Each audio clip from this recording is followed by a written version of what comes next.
At 37,000 feet above the Swiss Alps, Victoria Sterling understood that money couldn't buy everything. The oxygen mask hung from her face, plastic and yellow, a surreal contradiction to the champagne she'd sipped 90 minutes earlier. Through the window of seat 2A, the mountains rose with terrible clarity, white peaks, dark stone, the kind of beauty that stopped mattering when it was the last thing you'd ever see. The cabin had descended into chaos. A woman 3 rows back sobbed into her husband's shoulder. A businessman gripped his armrests with knuckles gone white. Somewhere a child screamed high and endless, the sound cutting through the engine's dying whine. Tori's laptop had fallen to the floor minutes ago, quarterly projections scattering into irrelevance. Her hands trembled as she clutched the seatbelt, 17 years of carefully constructed control evaporating in the thin air. The intercom crackled. A man's voice filled the space where panic had been expanding calm in a way that seemed impossible. The words came through her oxygen mask with strange clarity, each syllable measured and deliberate. Ladies and gentlemen, this is Ethan Cole. We've lost both engines. I'm gliding us down. Trust me. Tori's eyes snapped to the empty seat beside her 2B, where 2 hours ago a man with oil-stained hands had sat in uncomfortable silence. The man she'd dismissed, the one she judged unworthy of business class, was now the only thing standing between 300 souls and the alpine grave rushing up to meet them. Her throat tightened around a truth she'd spent a lifetime avoiding. She knew nothing about what mattered, nothing about who deserved to sit where, nothing about value that couldn't be measured in stock prices and quarterly earnings. If I survive this, the thought formed sharp and clear through the terror, I'll never judge anyone like that again. The plane shuddered. Someone screamed. The Alps filled her vision. Then everything went black. 3 hours earlier, Geneva's international terminal hummed with the efficient chaos of global transit. Tori moved through the space like she owned it, heels clicking against polished marble. Each step a declaration of territory claimed through force of will. At 42, she'd built Sterling Technologies from a garage startup into a billion-dollar empire, and the world had noticed. Forbes called her visionary. Business Insider called her ruthless. Both assessments felt incomplete, missing something she couldn't quite name and didn't have time to explore. Her phone pressed against her ear as she navigated toward the business lounge. David Chen's voice crackled through, anxious in the way subordinates got when they knew the axe could fall. Ms. Sterling, the team worked 80 hours this week on the Q3 report. The words cut through her patience like a dull blade. David, I don't pay for effort. I pay for results. She paused near a window overlooking the tarmac, watching ground crews service a Lufthansa jet. Below her, men in coveralls performed work she'd never considered, hands dirty with the mechanical reality that kept planes in the air. The thought lasted maybe 3 seconds before sliding away, irrelevant, to the quarterly targets that actually mattered. The report needs to be perfect. Not almost perfect, not good enough, perfect. David's hesitation crackled across the line. If you can't deliver that, I'll find someone who can. She ended the call without waiting for a response. 17 years of building Sterling Tech had taught her that sentiment was a luxury reserved for people who didn't have to make hard choices. Weakness got exploited. Kindness got punished. The world didn't reward the kind, it rewarded the winners. And Victoria Sterling had spent nearly 2 decades proving she belonged in that second category. The business lounge welcomed her with leather chairs and subdued lighting, the kind of space designed for people who'd earned the right to wait in comfort. Tori settled into a corner laptop, open fingers already flying across the keyboard. 47 unread emails since the car ride from her hotel. David Chen would either deliver or he wouldn't. Either way, Sterling Tech would survive. It always did. A young attendant approached with practiced deference. Miss Sterling, your flight to Milan begins boarding in 20 minutes. Gate 17. Tori didn't look up from the projection slides she was refining. Conservative estimates were for people afraid of their own ambitions, for executives who valued security over growth. She'd never been that kind of leader. I'll be there. The attendant retreated, smart enough to recognize dismissal. By the time Tori gathered her things and made her way to the gate, a small crowd had formed in the priority boarding lane. She cut through without looking at the faces around her, barely registering the envious glances from the economy queue. This was normal. This was earned. This was the natural order of merit and money, everyone in their proper place. The flight attendant at the gate smiled with professional warmth. Welcome aboard, Ms. Sterling. Business class seat 2A. Tori stepped onto the aircraft, immediately cataloging her surroundings with the analytical precision she applied to everything. The Airbus A320 looked standard for transcontinental routes, business class occupying the front 16 seats in a 2-2 configuration. Good. She'd need the space for actual work. The Milan board meeting wouldn't tolerate anything less than perfection, and she had 90 minutes to ensure the presentation reflected that standard. Then she saw him. Seat 2B, her row window position. The man wore dark work pants that had seen better days and a plain gray shirt wrinkled in a way that spoke of long wear rather than deliberate casual. His hands rested on the armrests, and even from the aisle, Tori could see the stains, oil grease, the permanent discoloration that came from working with machinery. The marks of manual labor of someone who used his hands for something other than typing emails and signing acquisition papers. His face carried a weathered quality, quiet and unremarkable, except for the deep fatigue in his eyes, and a scar that traced from his left eyebrow down to his cheekbone. The injury looked old, years healed, the kind of mark that told a story he clearly had no intention of sharing. He didn't belong here. Not in business class, not on a flight filled with executives and consultants, not in Tori's carefully ordered world where success bought proximity to success. She stowed her bag in the overhead compartment with more force than necessary, letting her displeasure show in the sharp movements. The man glanced up briefly, registered her presence with gray eyes that held something she couldn't quite read, then returned his attention to the window. He didn't speak, didn't smile, didn't offer any of the small social gestures that business travelers typically exchanged. The silence should have been a relief. Instead, it irritated her more than conversation would have, so. Tori settled into 2A, pulling out her laptop with deliberate efficiency. The man shifted slightly to give her more room, pressing himself closer to the window. The consideration grated against her already forming judgment.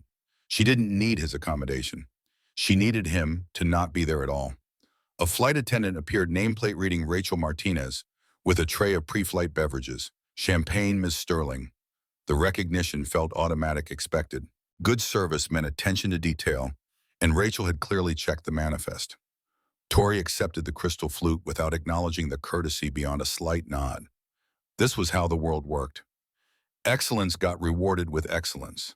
Rachel turned to the man. "Sir, may I offer you champagne wine or—" His voice came low and gravelly, like he didn't use it often. "Water's fine, thank you, ma'am." The accent placed him somewhere in the Mountain West.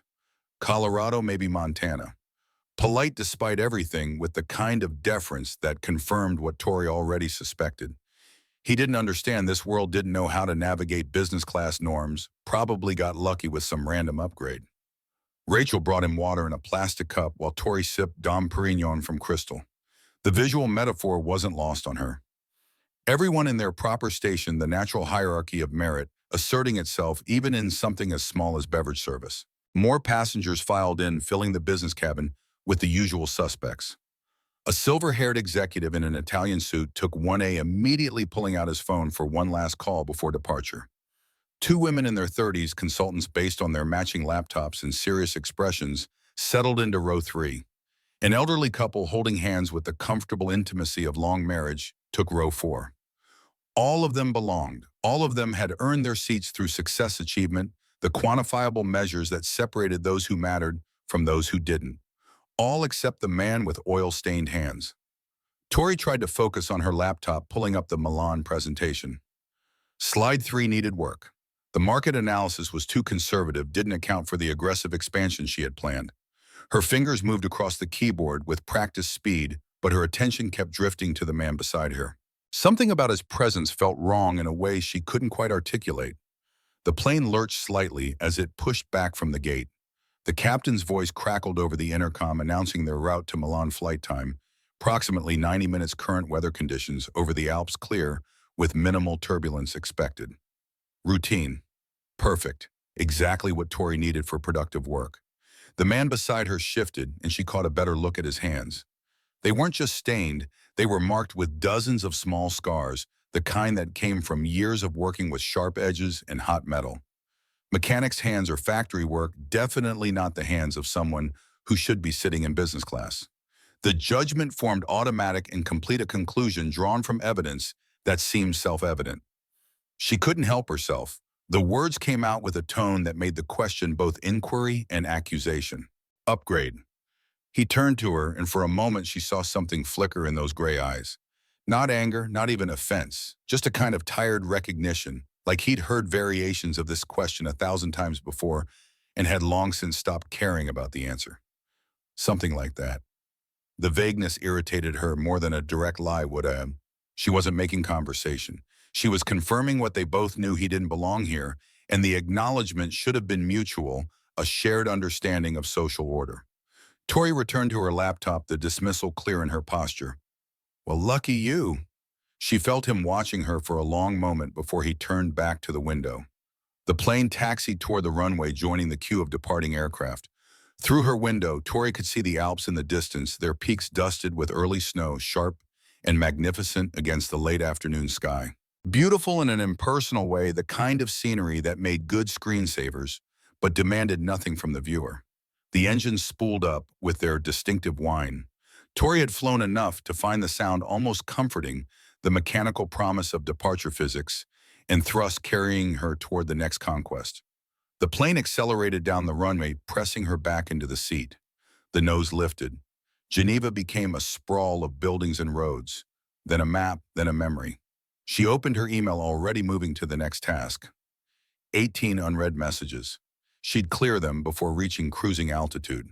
The man beside her didn't move, just sat there with his hands resting on the armrests, eyes fixed on something beyond the window. The Alps maybe, or nothing at all. Most people filled silence with movement, checking phones, adjusting seats, reaching for the amenity kit. He sat like a statue, barely breathing, his posture rigidly controlled in a way that seemed almost military. Tori forced herself to focus on the work. The market analysis spreadsheet opened, numbers that made sense, projections that followed logic, growth curves that obeyed the rules of supply and demand. This was her language, her comfort zone. Here, everything had an answer. Every problem had a solution. Every challenge could be overcome with enough intelligence and determination. 20 minutes into the flight, Rachel returned with meal service. Ms. Sterling, we have pan-seared salmon or herb-crusted chicken this evening. Tori didn't look up from her laptop. Salmon, please. Dressing on the side. Rachel turned to the man. And for you, sir. He glanced at the meal card, and Tori caught something in his expression, a brief tightness around his eyes there, and gone so quickly she almost missed it. Hunger, maybe, or something more complicated. I'm fine, thank you. Rachel's professional persistence kicked in. Are you certain the salmon is excellent? His voice remained quiet but firm enough that Rachel didn't push further. I'm sure you know. Thank you, ma'am. Tori watched the exchange from her peripheral vision, her analyst's mind cataloging details automatically. He'd refused the meal not because he wasn't hungry. She'd caught that momentary flash in his eyes, but for some other reason. Pride, maybe? Discomfort with the formality of business class service. Or perhaps the meal cost more than he made in a day, and accepting it felt like charity. Rachel set Tori's meal on the tray table. Salmon, perfectly seared asparagus arranged with artistic precision, a small salad with dressing in a separate container, exactly as requested. The kind of meal that costs $45 in any upscale restaurant. She ate mechanically, attention split between the food and her laptop, barely tasting anything. The market analysis still bothered her. The numbers were solid, but they lacked the aggressive edge that had built her empire. Conservative projections were for people afraid of failure. Beside her, the man shifted slightly. She glanced over, catching him looking at something on his phone. A photo, it seemed, though he angled the screen away too quickly for her to see details. But she'd caught the expression on his face in that brief moment, grief raw and unguarded there and gone in a heartbeat. Whatever he was looking at carried weight, the kind of burden that bent people under its pressure. Tori looked away, uncomfortable with the intimacy of witnessing something so private. Other people's pain wasn't her concern. She had enough challenges managing her own life without taking on the emotional burdens of strangers, especially strangers who probably shouldn't even be in business class. She finished her meal and went back to work, determined to complete the presentation revisions before landing. The Alps passed beneath them, their peaks catching the late afternoon sun, casting long shadows across valleys that had witnessed centuries of human struggle and triumph. Tori barely noticed. Geography was irrelevant. Only the destination mattered, and Milan waited with a boardroom full of executives who expected perfection. 45 minutes into the flight, the plane hit rough air. Not unusual over the Alps, the mountains created their own weather systems, pockets of turbulence that could rattle even experienced travelers. The seatbelt sign dinged on, and Rachel moved through the cabin with practiced efficiency, checking that passengers had fastened their belts. Tori saved her work and closed the laptop, settling back in her seat.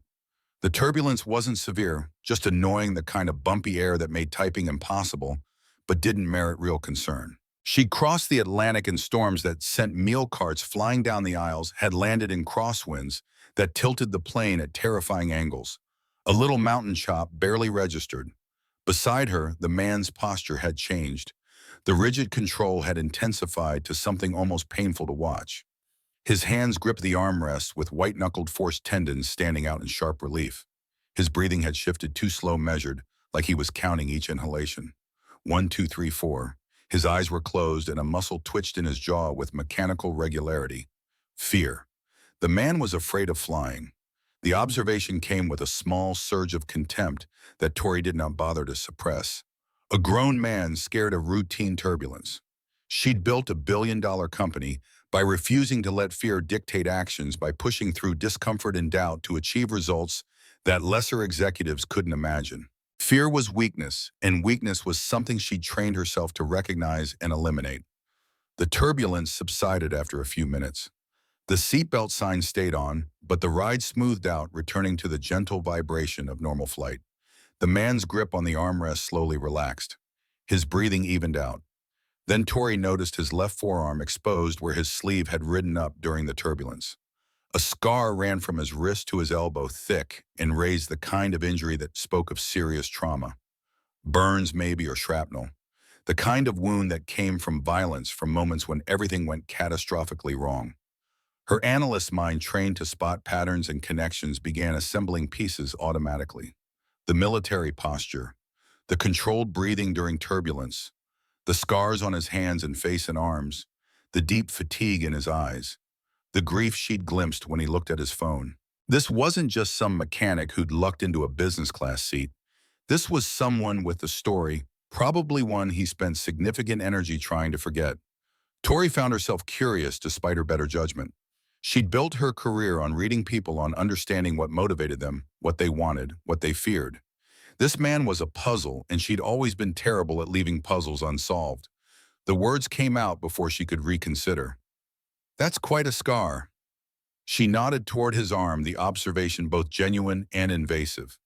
He glanced down, seeing what she'd noticed, and for a moment she thought he wouldn't respond. Then he pulled his sleeve down, covering the scar with a deliberate motion that felt like closing a door. "Old accident, long time ago." The two words carried such finality that they were clearly meant to end the conversation.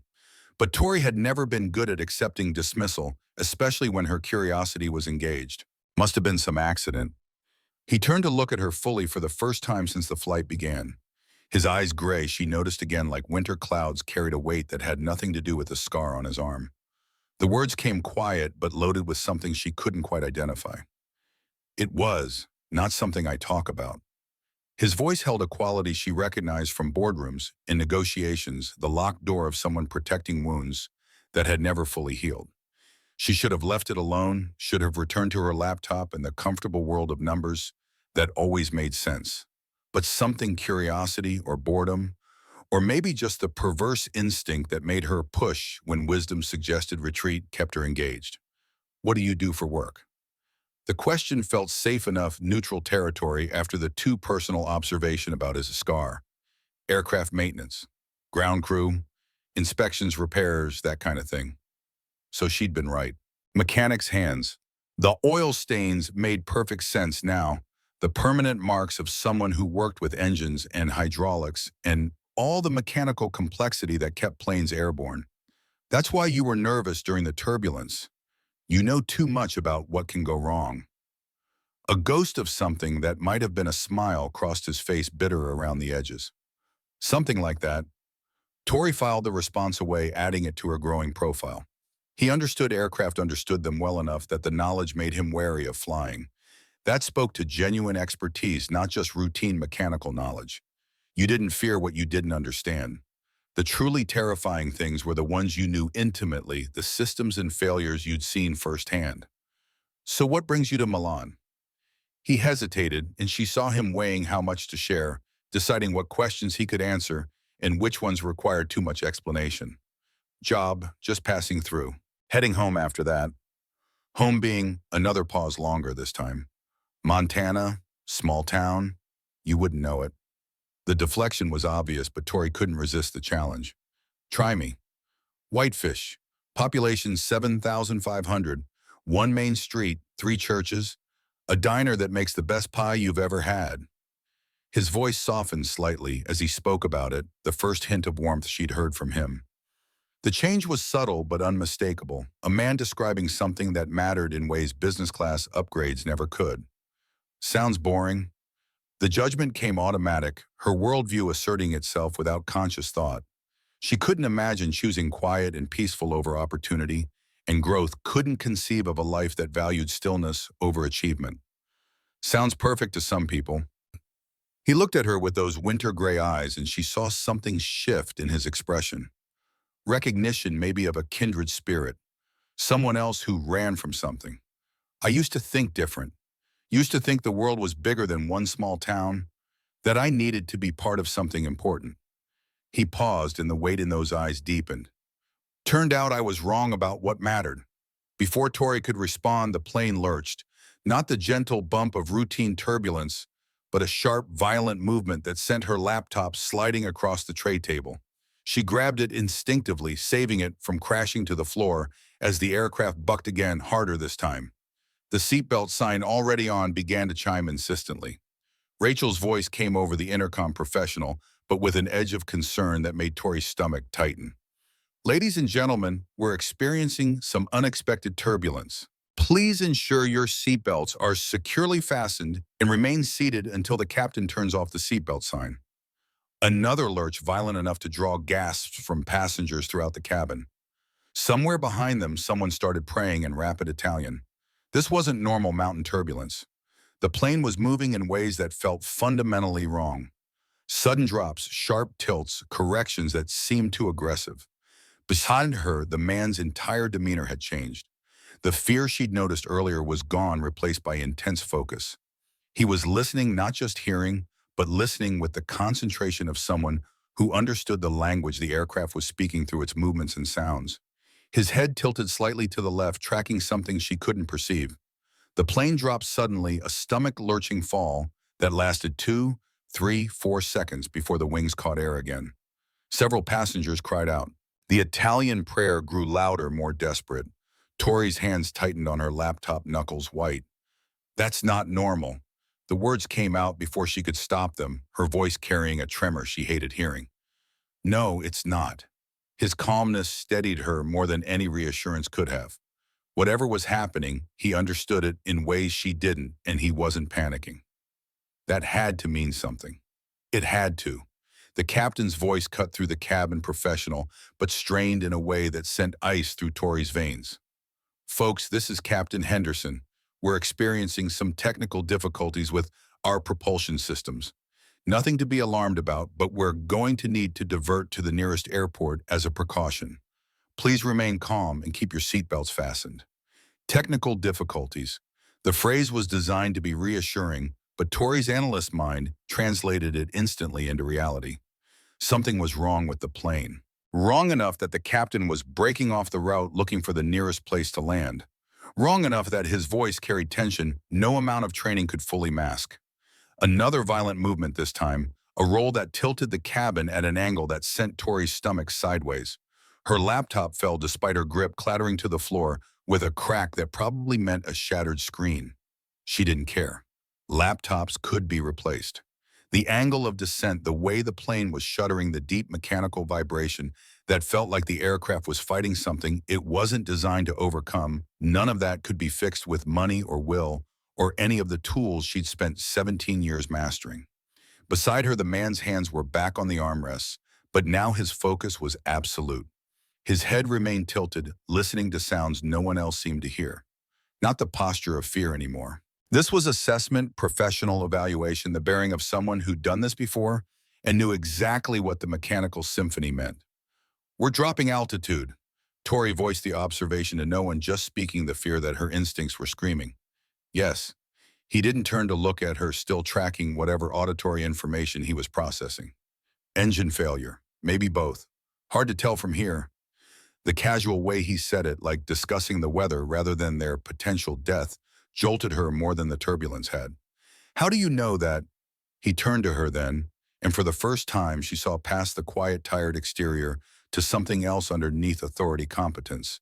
The bearing of someone who'd commanded more than just wrenches and inspection reports. The words came measured and certain, no fear in them, just fact. Because I've flown enough to recognize the sound of an engine dying. Before Tori could process that statement, Rachel appeared at the front of business class. Her professional composure was cracking fear visible in the tightness around her eyes, the way her hands trembled slightly as she gripped the seat backs for balance. Ladies and gentlemen, we need everyone to... The plane dropped again, harder this time, and Rachel stumbled, catching herself against a seat. Someone screamed. The emergency oxygen mask dropped from the overhead compartments, yellow cups swinging like pendulums in a nightmare. Tori stared at her mask hanging there like a surreal joke. This wasn't supposed to happen. Not on a routine flight from Geneva to Milan. Not on a clear afternoon with minimal turbulence forecast. Not to her. She'd built her entire life on control, on managing variables, on ensuring outcomes through preparation and intelligence and relentless execution. But control required systems that functioned, rules that held a world that responded to effort and planning. 37,000 feet above the Alps, control was an illusion. The only thing between her and the mountain peaks below was metal and machinery and physics, and at least one of those was failing catastrophically. The man beside her reached for his oxygen mask with practiced efficiency, pulling it over his face and securing the straps with movements that spoke of muscle memory. He'd done this before, not in a safety demonstration, but in reality, when the mask meant the difference between consciousness and passing out. He noticed her fumbling with her own mask and reached over, helping her secure it without a word. His touch was impersonal but gentle, the gesture of someone who'd helped scared people before and understood that sometimes action mattered more than comfort. Through the clear plastic of the oxygen mask, she watched him. His eyes were scanning the cabin, taking in details. Most passengers were too terrified to notice the angle of descent, the behavior of the flight crew, the way Rachel was moving toward the cockpit with urgent purpose. He was reading the situation like Tori read quarterly reports, extracting meaning from data most people wouldn't even recognize as significant.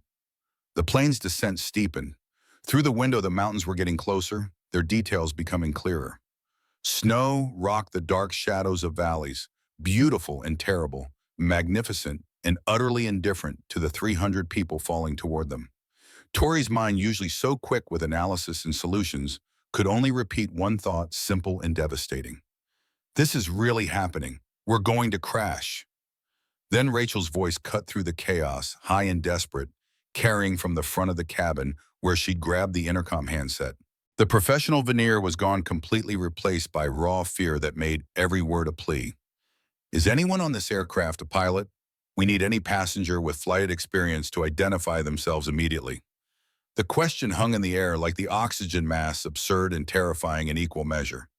Tori looked around the business class cabin through her mask's limited field of vision. Executives, consultants, the elderly couple still gripping each other's hands. No one moved, no one spoke. No one except the quiet man with oil-stained hands and scars that told stories he'd never share. He unbuckled his seatbelt and stood up, steadying himself against the tilting floor with the balance of someone who'd learned to move in aircraft that were dying in the sky. 2 words, simple, declarative, world-changing. I can fly. Everything Victoria Sterling thought she knew about judgment and worth and who belonged where shattered like glass against the mountains rushing up to meet them. The man she'd dismissed as invisible, the mechanic with dirty hands who didn't deserve business class, was standing up while everyone else sat frozen. His voice carried through the cabin with an authority that hadn't been there before, or maybe had always been there and she'd been too blind to see it. Rachel's eyes locked onto him with desperate hope. Sir, I need to verify. Do you have actual flight experience? This is not the time for... He cut through her question with quiet certainty. 10 years military, fighter jets, combat missions. I know what I'm doing. The words landed like stones in still water. Around the business class cabin, passengers who'd been too focused on their own terror suddenly looked up, registering this new development. The quiet man with dirty hands was a pilot, had been a pilot. The distinction felt crucial in that moment, a difference between past and present that might determine whether they lived or died. Rachel was already motioning him toward the cockpit even as she posed the next question. How long since you've flown? His jaw tightened almost imperceptibly, and Tori saw something flash across his face, pain maybe, or memory. 7 years. The number registered on Rachel's face, the calculation of whether a pilot who hadn't flown in 7 years was better than no pilot at all. The answer came quickly because there was no other choice. Anything was better than the alternative of certain death. Come with me, now. He moved past Tori without looking at her, his movements precise despite the plane's erratic motion. She caught his arm without thinking, her hand closing on the scarred forearm she'd noticed earlier. The burn tissue felt different under her fingers, raised and textured, a permanent map of some violence she'd never understand. The word came out hoarse through her oxygen mask. Wait. He looked down at her hand, then up at her face. For a moment, something passed between them. Not forgiveness for her earlier dismissal, but acknowledgement. She'd judged him. He'd accepted that judgment with the weariness of someone who'd been underestimated so many times it no longer hurt. And now both of them understood that none of it mattered, that status and class and who belonged where were concepts that dissolved at altitude when engines failed. His voice came gentle despite the chaos. It's okay, I've got this. Then he was gone, following Rachel toward the cockpit, leaving Tori gripping an empty armrest and wondering if those would be the last words she'd ever hear him speak. The elderly couple in row 4 were praying now, their voices audible, even over the sounds of the struggling aircraft. The consultants in row 3 had their arms around each other, tears streaming down their faces. The silver-haired executive in 1A sat perfectly still, his Italian suit impeccable, his eyes closed as if refusing to witness whatever came next. Tori pulled off her oxygen mask. The cabin pressure had stabilized enough that she could breathe without it, though each inhalation felt thin and unsatisfying. Her hands were shaking, she realized. She, who had stared down hostile boardrooms and cutthroat competitors, who had made decisions worth hundreds of millions of dollars without flinching, was shaking like a terrified child. The cockpit door opened briefly, and through it, she caught a glimpse of chaos, flashing lights, the co-pilot's pale face. Captain Henderson slumped forward in his harness. Then the man disappeared inside, and the door closed, sealing him away with whatever nightmare awaited. The minutes that followed stretched and compressed in ways that defied normal time. The plane continued to descend, the mountains growing closer with terrible inevitability. Tori could see details now. Individual trees on the slopes, the white ribbon of a river cutting through a valley, the geometric patterns of a village that looked like toys from their altitude, but represented real lives. Real people going about their evening with no idea that death was falling toward them from the sky. She thought about Sterling Technologies, about the empire she'd built through sheer force of will and intelligence. She thought about the board meeting in Milan that would never happen, about David Chen and his numbers that suddenly seemed utterly meaningless. She thought about all the emails in her inbox that would never be answered, all the deals that would never close, all the quarterly targets that would never be met.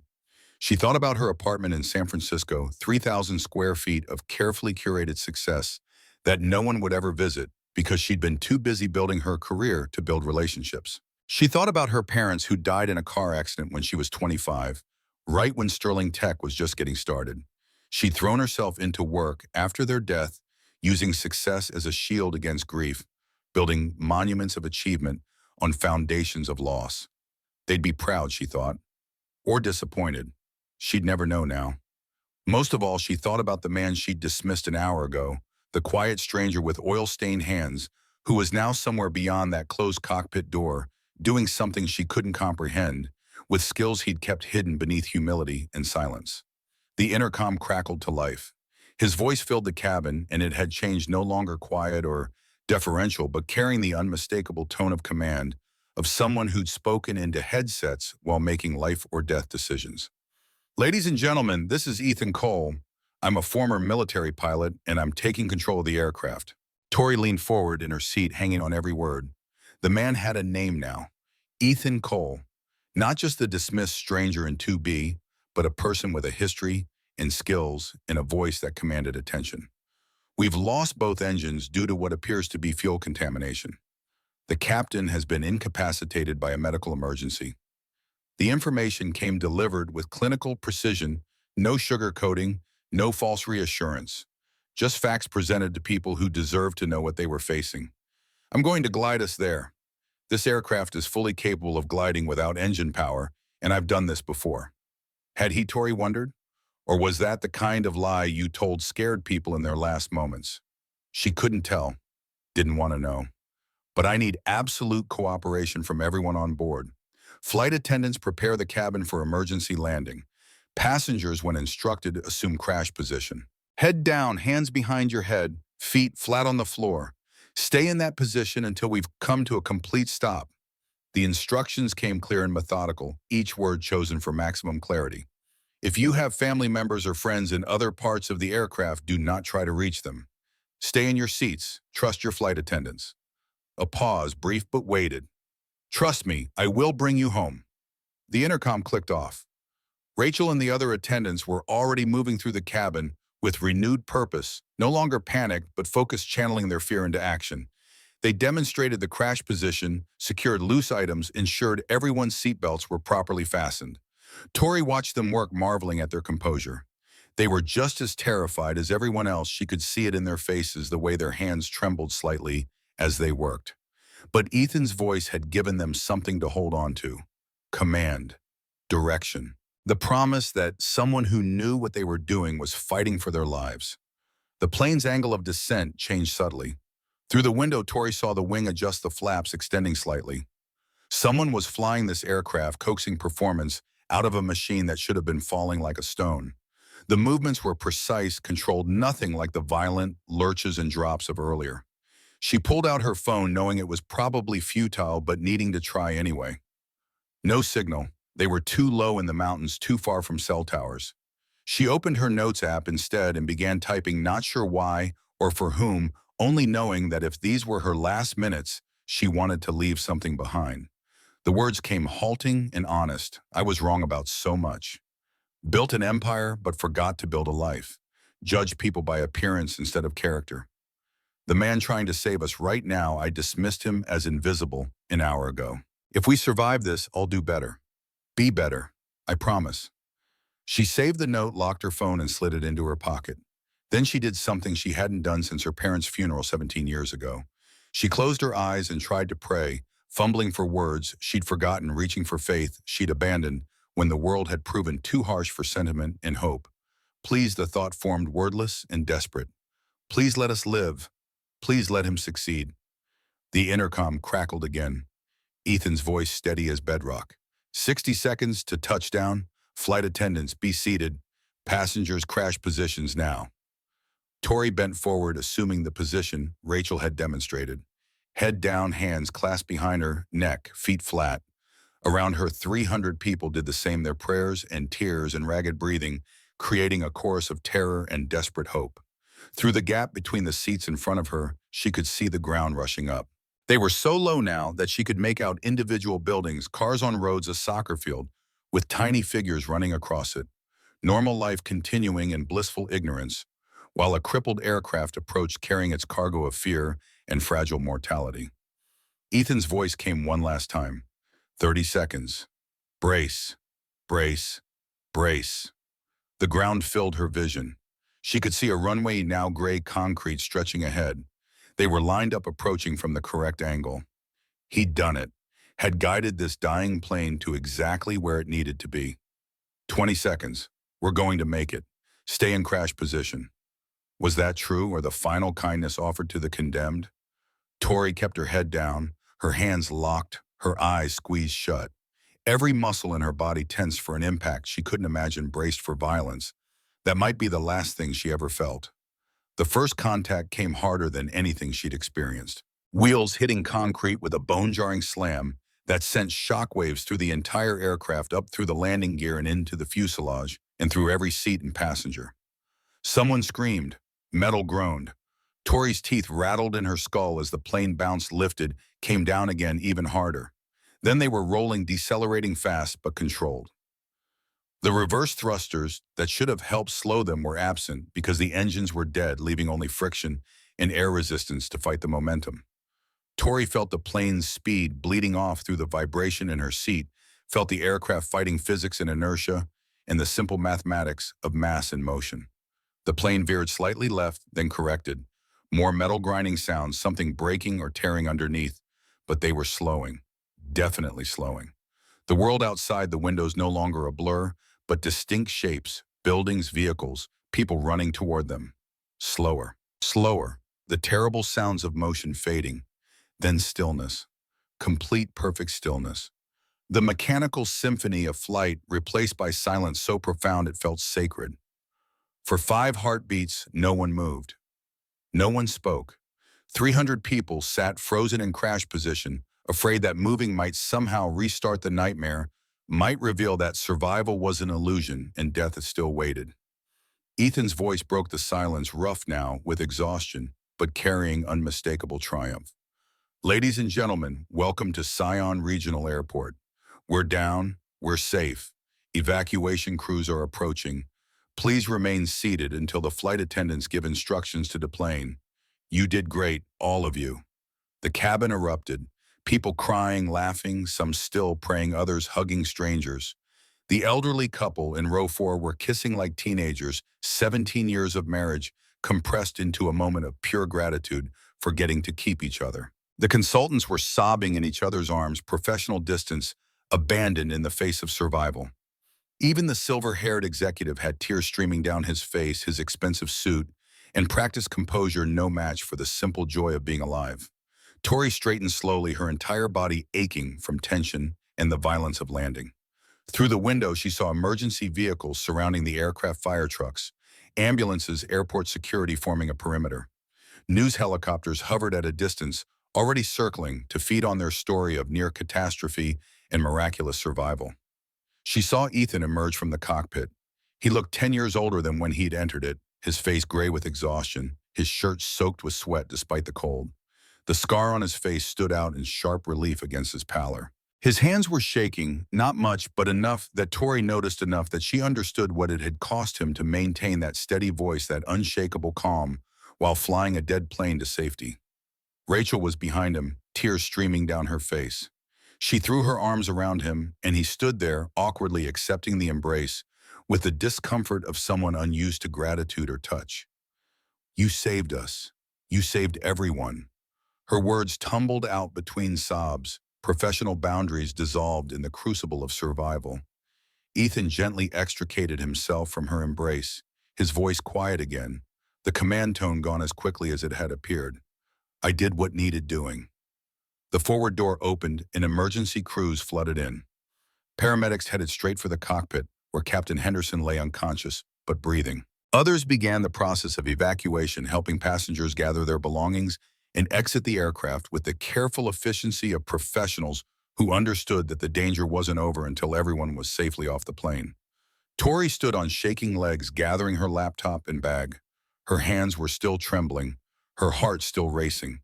She'd faced down hostile takeovers and board rebellions without breaking a sweat, but 15 minutes of helplessness at 30,000 feet had reduced her to this, grateful for breath, for solid ground, for the continuation of existence she'd taken for granted every day of her 42 years. She moved toward the exit with the other passengers shuffling forward in the slow procession of survival. Ethan had moved to the side out of the main flow of people, letting others pass while he leaned against the bulkhead with his eyes closed, drawing breaths that looked painful. Tori stopped in front of him. He opened his eyes, focusing on her with visible effort. The gray in them had dulled exhaustion, eclipsing whatever strength had carried him through the landing. The words came before she'd fully formed them. I need to apologize. His response came immediate and gentle. Not necessary. Yes, it is. She forced herself to meet his eyes, to own the judgment she'd made and the contempt she'd felt. I judged you, dismissed you, made assumptions based on oil stains and wrinkled clothes. He interrupted, and there was no accusation in his voice, just a tired understanding. You were being human. People judge, it's what they do, don't worry about it. How can you be so? She struggled for the word landed on the one that seemed impossible given what she'd done. Forgiving. His answer came quiet and certain carrying weight that had nothing to do with the landing they'd just survived. Ma'am, we all make mistakes about people. What matters is what we do after we realize we were wrong. The words hit harder than any accusation could have. Tori felt tears on her face, surprising herself with the display of emotion. When had she last cried at her parents' funeral, probably, and even then she'd held it together until the guests left crying alone in the bathroom of her tiny apartment while her business plan waited on the kitchen table. What you did up there, you're a hero. Ethan's expression closed off a door slamming shut. I'm not a hero, I'm just a man who couldn't let people die if I could prevent it.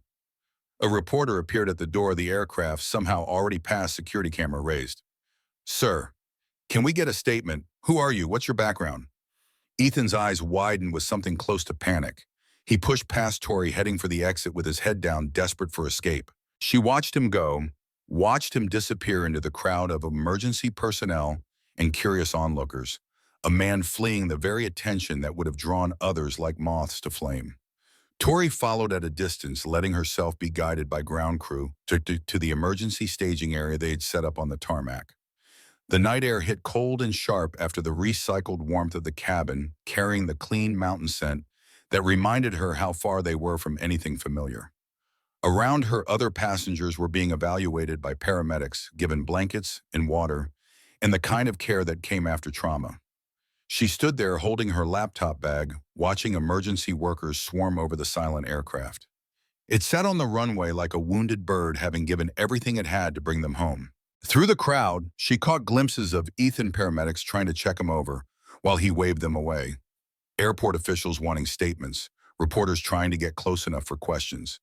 He looked overwhelmed, cornered, desperate for the escape he'd found in Montana after whatever had driven him there 7 years ago.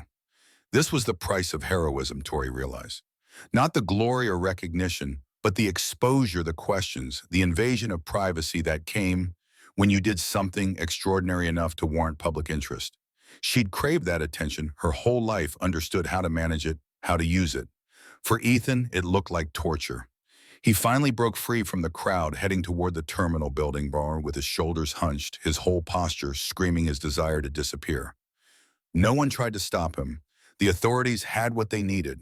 The reporters had plenty of other passengers willing to describe their brush with death. Ethan Cole, the man who'd saved 300 lives, walked away from all of it without looking back.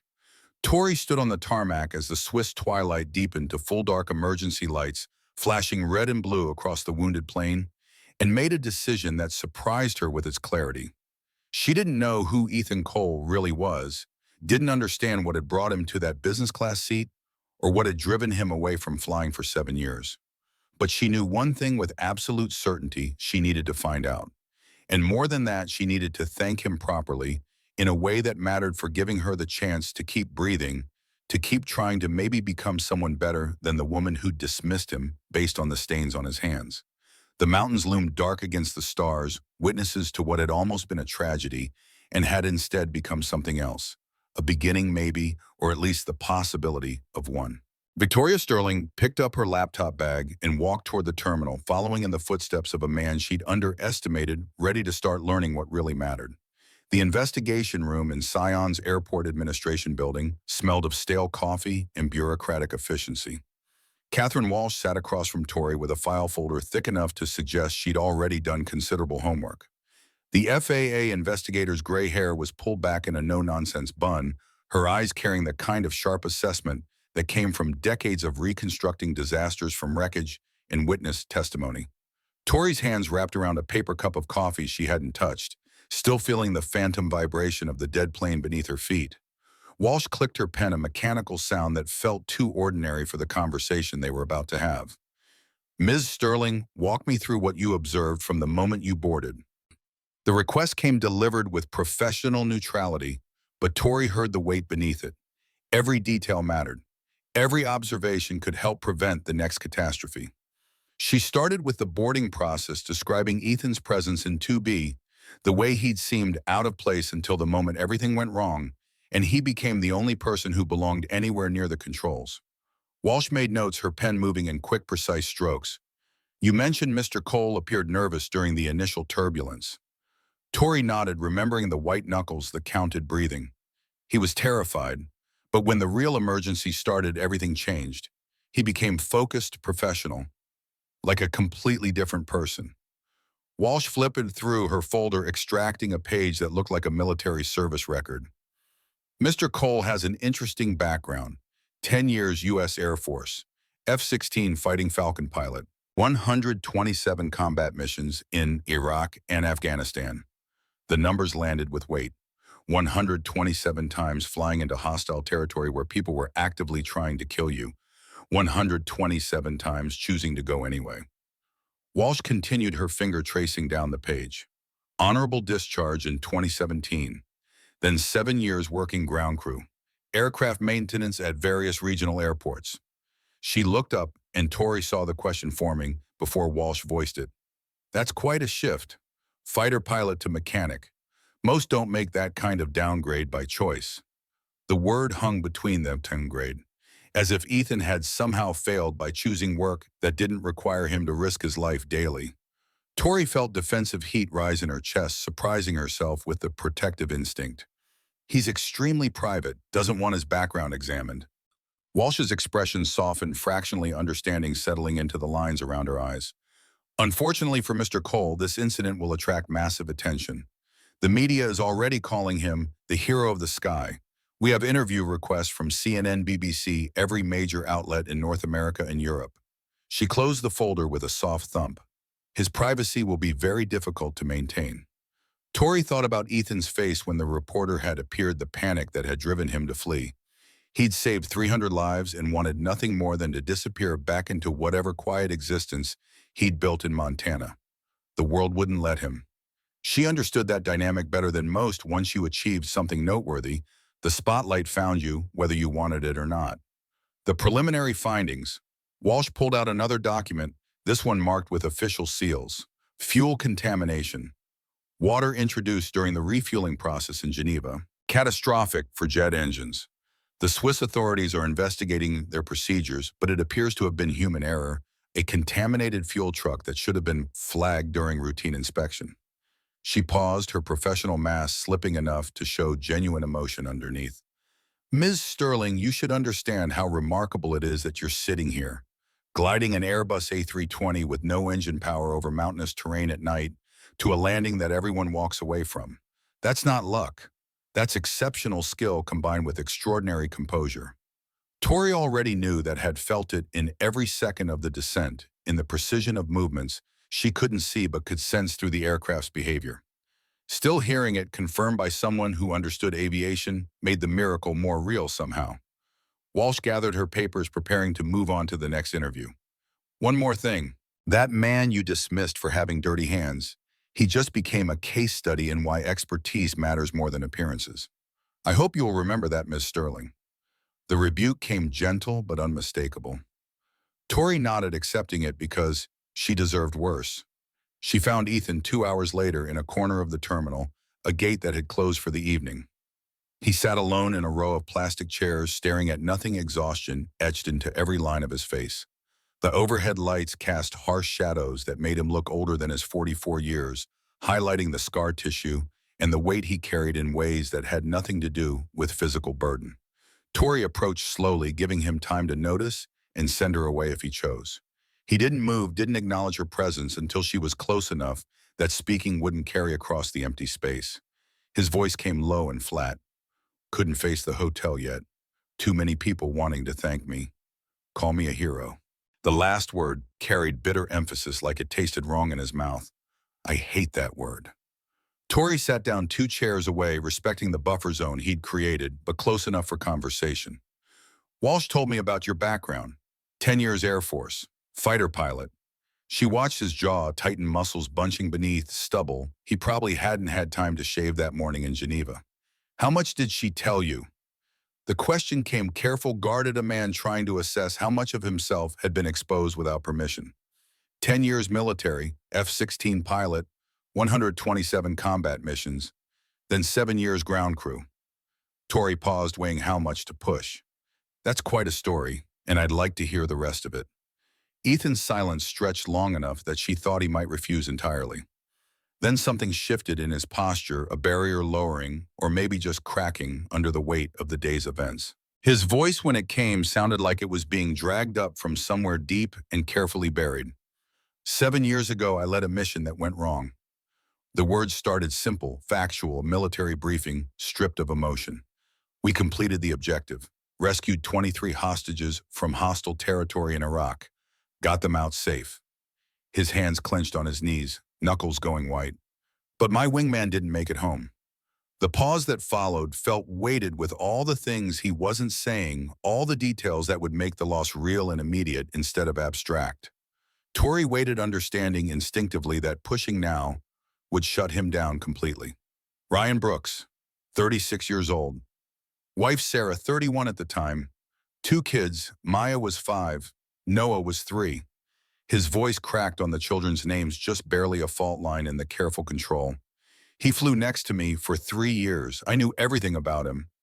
How he took his coffee, the way he laughed at his own terrible jokes, the sound his voice made when he talked about his kids.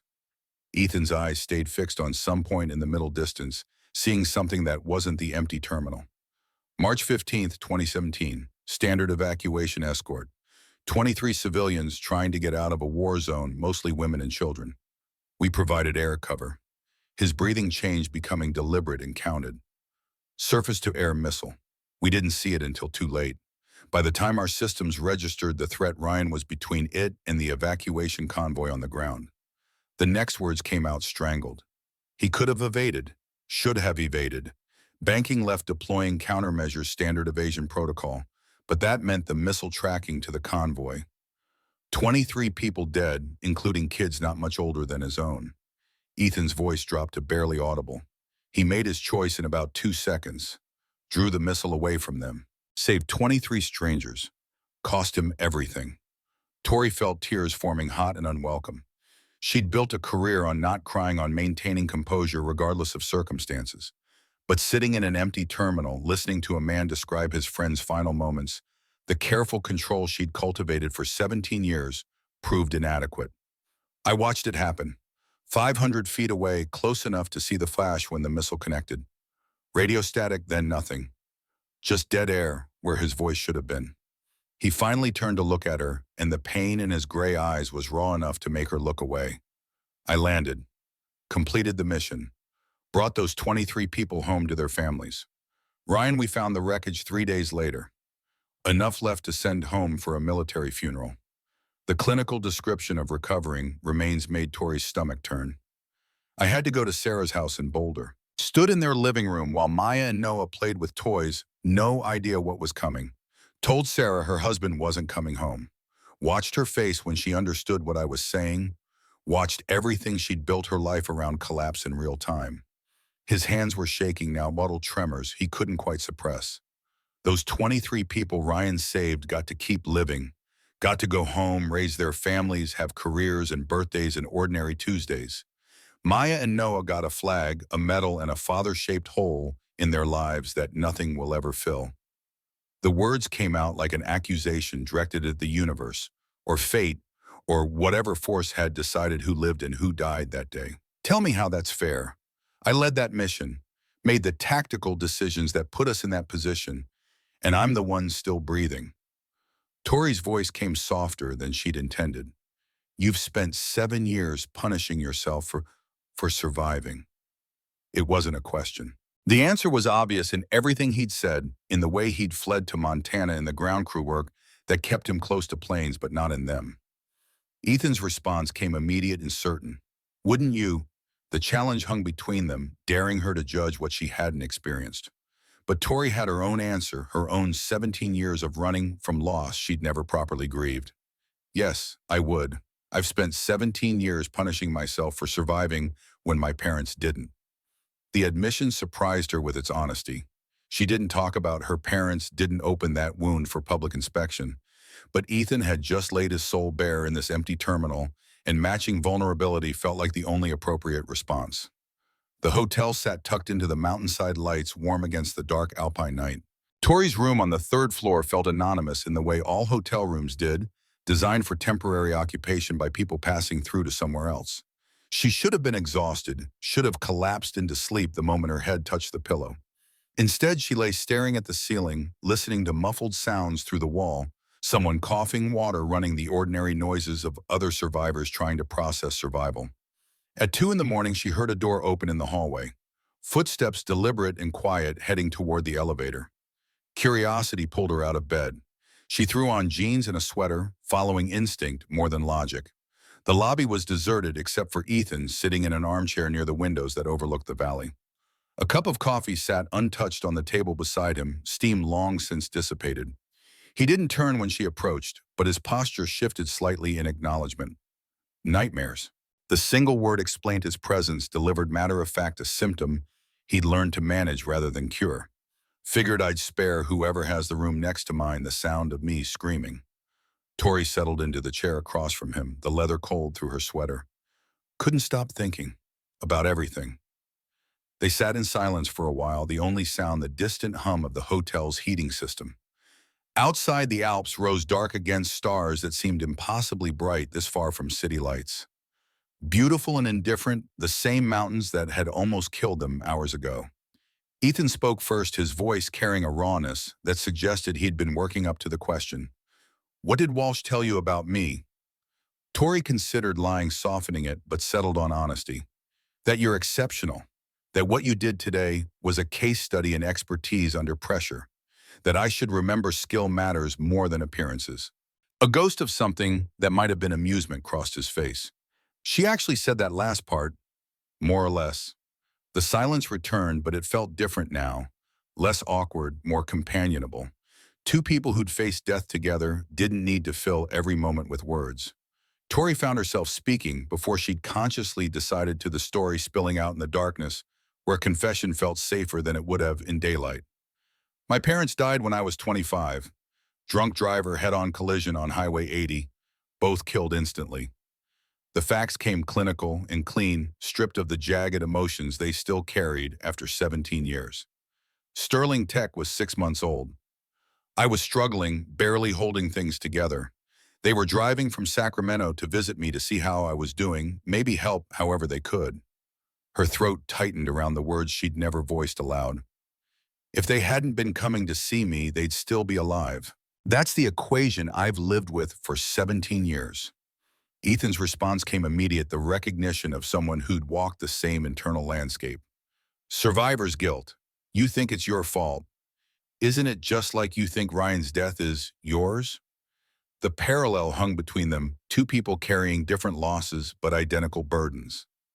Ethan leaned forward, and elbows on knees, hands clasped in a gesture that looked almost like prayer. At the funeral, I didn't cry. Everyone said I was so strong, so brave, handling it so well. Tori's voice dropped to barely audible. Truth was, I was terrified that if I started crying, I'd never stop. So I built walls, made them out of success and money and power. Told myself that if I achieved enough, it would mean something, that their deaths wouldn't be meaningless. She looked at Ethan, seeing her reflection in his understanding. But success doesn't fill the hole, does it? No matter how big the empire gets, no matter how many zeros in the bank account, you're still just alone in a bigger house. His hand reached across the space between chairs, taking hers with a gentleness that surprised her. The contact felt electric, not sexual, but deeply intimate. Two people touching across the walls they'd built to protect themselves from exactly this kind of connection. We're both running from ghosts. Difference is, today forced me to stop. Maybe it's your turn too.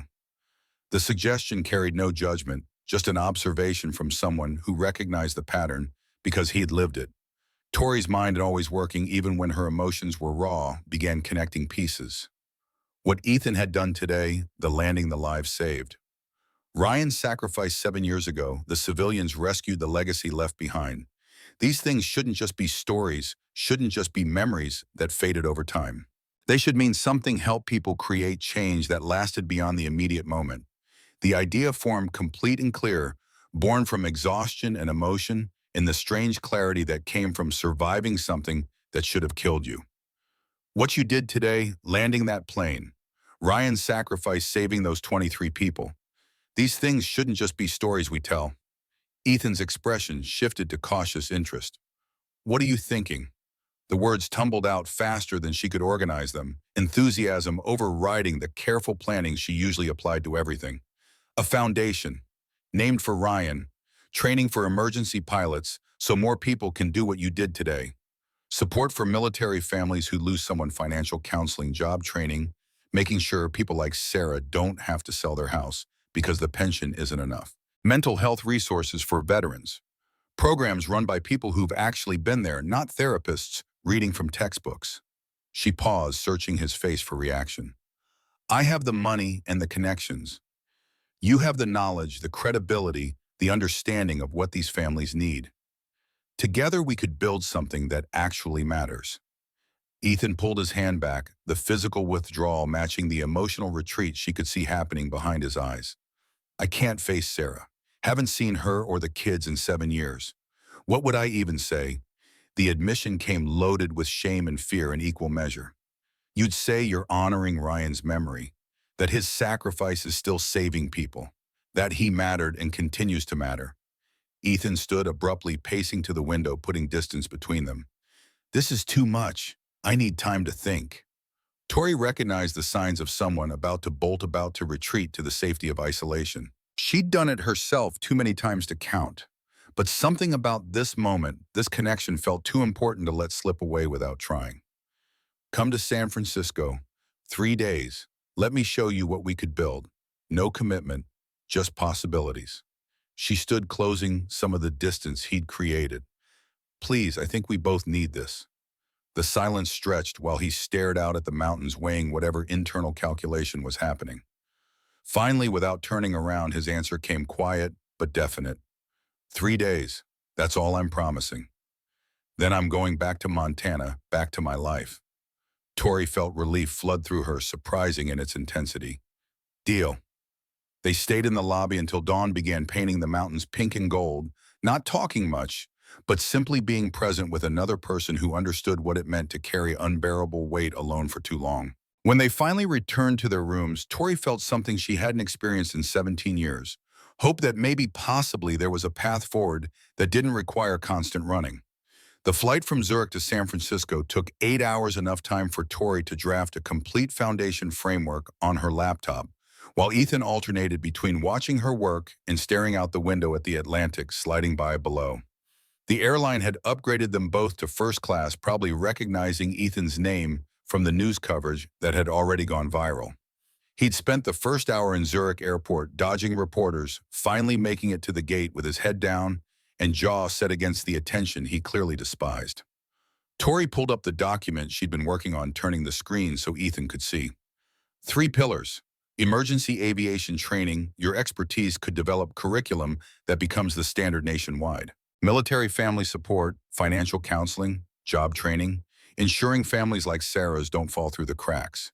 Mental health resources, veterans, helping veterans, real support from people who understand. Ethan studied the screen, and she watched his expression shift from skeptical to interested to critical. He pointed at a line item in the budget section. $2 million for administrative overhead in year 1. That's wasteful. The directness didn't offend her. She'd built sterling tech by surrounding herself with people willing to challenge bad ideas. That's standard for a foundation this size. Legal fees, staffing office space in a major city. His response came firm and uncompromising. The people we're trying to help don't need us to have a prestigious address. They need us to show up and actually help. Work remotely, keep overhead under $500,000, put every other dollar into programs that matter. Tori opened her mouth to argue, then stopped. He was right.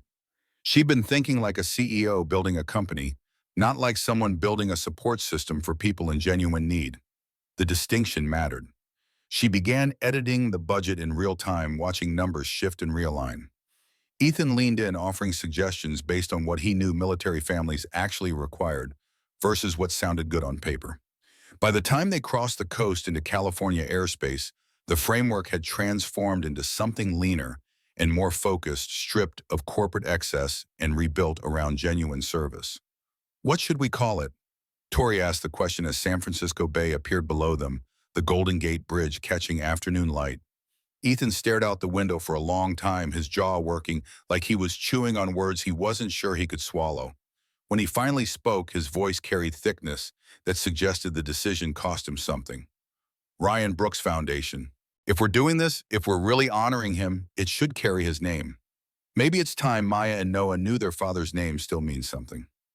The admission felt monumental, a man who'd spent 7 years running, finally turning to face what he'd left behind. Tori reached across the armrest, taking his hand again in a gesture that was becoming familiar. Are you ready to face them, Sarah and the kids? His answer came honest and raw. No, but I've been hiding for 7 years. Maybe it's time to stop. Tori's apartment occupied the top floor of a building in Pacific Heights, offering views of the Golden Gate Bridge and the bay beyond.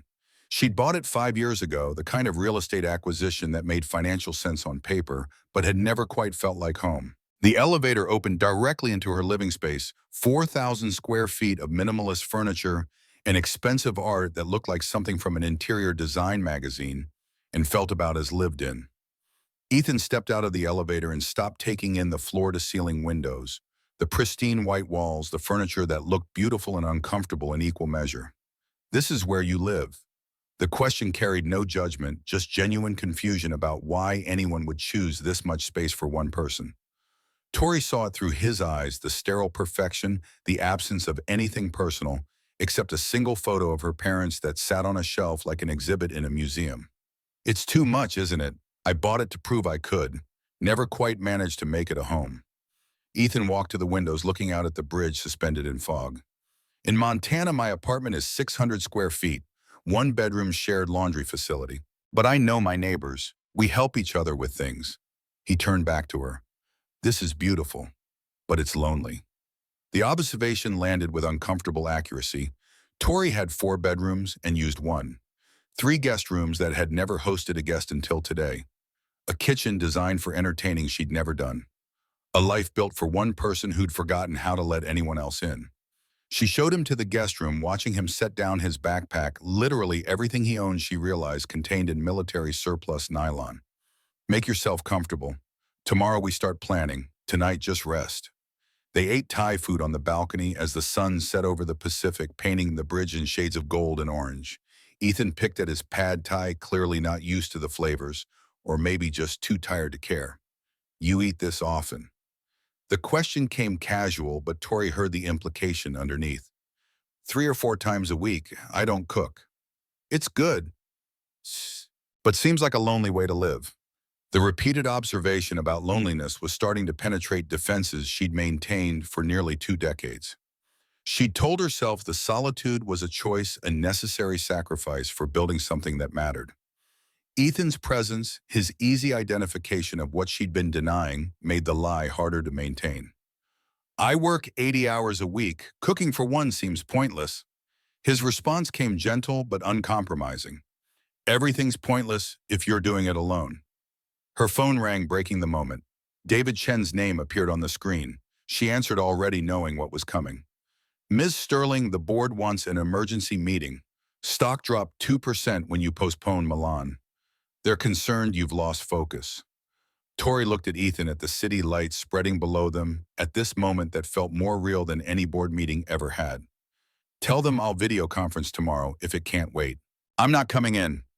The silence on the other end suggested David was processing words he'd never expected to hear from Victoria Sterling's mouth. But Ms. Sterling, in 17 years, you've never... David, maybe it's time I prioritize something besides quarterly earnings. She ended the call, watching Ethan's raised eyebrow. That sounded important. It was, until 48 hours ago. They sat in comfortable silence as darkness settled completely, the bridge lights coming on to trace its familiar arc across the bay. For the first time in longer than Tori could remember, she felt like she might be exactly where she needed to be. 3 weeks later, Ethan's phone rang while they were reviewing pilot training curriculum at Tori's dining table, which had transformed into Foundation headquarters. Papers covered every Surface laptop, screens glowing with spreadsheets and program proposals. He'd stayed past the promised 3 days, then a week, then 2, never quite leaving, never quite committing to staying. The phone screen showed a Boulder, Colorado area code. Ethan froze, staring at the device like it might explode. Tori looked up from her notes, seeing his face go pale. Sarah, Ryan's wife. His hand shook as he reached for the phone, then stopped, then reached again. On the fourth ring, he answered, putting it on speaker, either intentionally or because his hands weren't working properly. Sarah Brooks's voice came through clear and hard as cut glass. Ethan Cole, I saw the news. Switzerland. Ethan's mouth opened, but no sound came out. Sarah didn't wait for response. 7 years. 7 years you disappeared. Came to the funeral, said you were sorry, then nothing. No calls, no letters, no visits. Her voice climbed with each accusation, anger that had clearly been building for years finally finding its target. Maya and Noah asked about you for 2 years. Where's Uncle Ethan? When is he coming? What was I supposed to tell them? Ethan found his voice hoarse and breaking. I didn't think you'd want to see me. I'm the reason Ryan... Don't. The word came like a slap. Don't you dare make this about your guilt. You think you're the only one who lost him. I lost my husband. My kids lost their father. I had to raise 2 children alone. Sell our house because the military pension wasn't enough. Go back to school at 33 to become a nurse so I could support them. The practical details of survival after loss hit harder than abstract grief ever could. And you got to run away to Montana, got to hide, got to avoid dealing with any of it. Her voice cracked, emotion breaking through the anger. I didn't get that choice, Ethan. I had to face it every single day. Had to answer when Maya asked why Daddy wasn't at her soccer games. Had to hold Noah when he cried on Father's Day. Where were you? Ethan's face had gone gray, tears streaming down his cheeks unchecked. Sarah, I'm so sorry. Sorry isn't enough. You want to know the worst part? Maya asked me last month. Did Uncle Ethan forget about Daddy? What do I say to that? The pause stretched painful and long. And now I see you on TV, hero of the sky. You saved 300 strangers but couldn't save Ryan. Couldn't even face his family after... Her final words came edged with something beyond anger, something closer to betrayal. Being a hero for strangers is easy, Ethan. Being there for the people who actually knew him, and that's the hard part. And you chose easy. The line went dead. Ethan sat frozen, the phone still in his hand, his face a mask of devastation. Tori had never seen someone look so completely broken while still technically intact. He stood abruptly, nearly knocking over his chair. I can't... The words wouldn't form coherently. He headed for the guest room, shoulders shaking. Tori heard the door close, then muffled sounds that might have been crying or might have been something worse. She wanted to go to him to offer comfort, but some instinct told her this was grief that needed privacy, pain that couldn't be witnessed without doing more damage. Instead, she sat at the table surrounded by foundation plans that suddenly felt hollow, wondering if Sarah was right, if this whole endeavor was just another way for Ethan to avoid the real work of facing what he'd lost. Morning found him in the kitchen, red-eyed and hollow-looking. Tori had made coffee, one of the few things she could manage, and pushed a cup toward him without speaking. He wrapped his hands around it like the warmth that might hold them together. I'm leaving. This was a mistake. Building something with Ryan's name, when I abandoned his family, it's not honoring him. It's profiting from his death. Tori set her own cup down carefully. Sarah's angry because she's hurt, because she needed you and you weren't there. That doesn't mean this foundation is wrong. It means you have work to do to earn back her trust. Ethan's laugh came bitter. You heard her. She doesn't want me around. Made that pretty clear. She called you. After 7 years of silence, she picked up the phone and called. If she truly didn't want contact, she would have stayed silent. The logic seemed to penetrate his despair slightly. Tori pressed the advantage. Send her the foundation plans. Show her what you're building. Not to convince her it makes up for 7 years, but to show her you're trying to do something meaningful with the guilt you've been carrying. Ethan's hands tightened on the cup. And if she says no, if she wants nothing to do with it, then at least you tried, which is more than you've done in 7 years. The truth of it hung between them, undeniable. After a long silence, Ethan nodded once, a small movement that felt like enormous concession. Okay, send her the plans, but I'm not ready to see her. Not yet. Can't face Maya and Noah. Tori began drafting an email that afternoon, attaching the foundation framework, the budget, the program descriptions. Subject line, Ryan Brooks Foundation for your review. She let Ethan read it 3 times before sending, watching him struggle with every word, every implication that he was reaching back toward a family he'd abandoned. The months that followed brought structure to grief and purpose to guilt. Tori's apartment transformed into actual headquarters, the sterile perfection giving way to the productive chaos of building something real. They incorporated the Ryan Brooks Foundation as a 501c3, hired lawyers who understood military family issues, brought on Dr. Melissa Chen as director, a woman who'd lost her brother in Afghanistan and understood these families from the inside. James Rodriguez joined as lead counselor, an Iraq veteran with a Purple Heart and no patience for bullshit therapy that didn't acknowledge the reality of combat trauma. Tom Harrigan came aboard to run job training, a former Marine who'd helped 200 veterans find civilian careers and knew exactly what skills translated and what didn't. Ethan threw himself into curriculum development with the intensity of someone trying to outrun his demons through sheer productivity. He wrote emergency pilot training protocols at 4 in the morning, tested scenarios until his eyes burned, consulted with aviation experts who quickly recognized they were talking to someone who understood flight at a level most never reached. Tori watched him transform over those months. The nightmares came less frequently, she could tell, because the guest room wall didn't carry the sounds of his distress anymore. He smiled occasionally, brief flashes that felt like victory. He even laughed once, a real laugh, at some terrible joke Tom had told, and the sound made everyone in the room stop and stare because none of them had heard it before. But March 15th hit him hard. 7 years to the day since Ryan died. Ethan disappeared for 14 hours, finally returning at 2 in the morning with no explanation beyond the date itself. Tori found him on the balcony staring at the bridge and sat beside him without speaking. Sometimes presence was all you could offer. 6 months after Sarah's phone call and email arrived, Ethan stared at the subject line, Ryan Brooks Foundation, for 5 full minutes before opening it. Tori watched his face as he read, seeing emotions flicker too fast to identify individually. When he looked up, his voice came thick with something that might have been hope. She read it multiple times.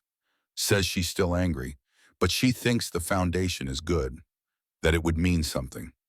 He scrolled further and Tori saw his hands start shaking. Maya and Noah saw the news coverage from Switzerland. They want to meet me. Sarah says she's not ready, but they are.